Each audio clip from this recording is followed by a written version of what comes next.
unbox my package. Hi. දැන් හරියටම වෙලාව පාන්දර 1:10යි. ඉතින් මම දැන් ලෑස්ති වෙලා ඉන්නේ එයාපෝට් එකට යන්න. ඉතින් අපේ අක්කී මට ඔසී වල ඉඳන් පැකේජ් එකක් කියලා තියෙනවා. ඒ පැකේජ් එක පික් කරන්න තමයි මම දැන් යන්නේ.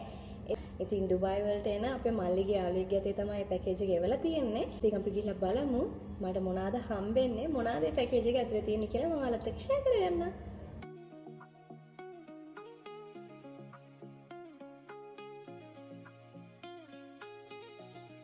දැන් හරියටම පාන්දර 4යි වෙලාව. දැන් තමයි ගෙදර ආවේ බඩු ටික පික් කරගෙන. මේ තියෙන්නේ බඩු ටික. මොකද පැකේජ් එක අස්සනට ගහලා තිබ්බා ලංකාවේ එයාපෝට් එකෙන් ඒගොල්ලන් ඇරලා බලලා තිබ්බා. එහෙම තමයි මට හම්බුනේ. මොකද ඒගොල්ලන් ඇරලා බලලා තිබ්බ හින්දා. ඉතින් අපි අන්පැක් කරලා බලමු.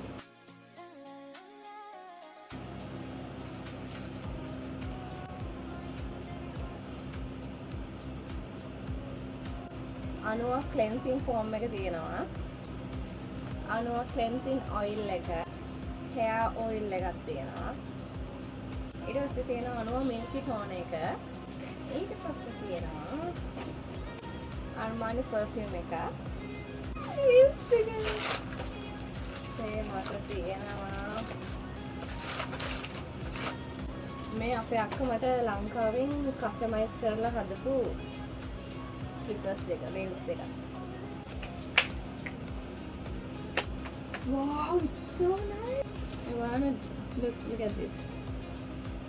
And this is so pretty. Oh. මේක නම් අපේ අම්මී අපේ අක්කිට යවපු එකක්. එයාට ඇත්තට මේක ගෙනියන්න බැරි වෙලා ඒක මට යවලා. මේක තවත් ස්පෙෂල් එකක්. මොකද අපේ අම්මී අපි කට්ටියටම හැදුවා ලස්සන කොන්තයක් රොසරි එකක්. ඒකේ ඉන්නේ අපේ සීයයි අපේ ආච්චි. ඉතින් ඒ දෙන්නම අපිත් එක්ක නැති හින්දා ඒගොල්ලන් දෙන්නගේ ෆොටෝස් දාලා අපි හැදුවා එන්න මේ වගේ ලස්සන රොසරිස්. අපි අර මටත් එකක් එවලා. ඊට පස්සේ තියෙනවා ස්පෙෂල් එක්කෙනෙක්ගේ පැකේජ් එකක්.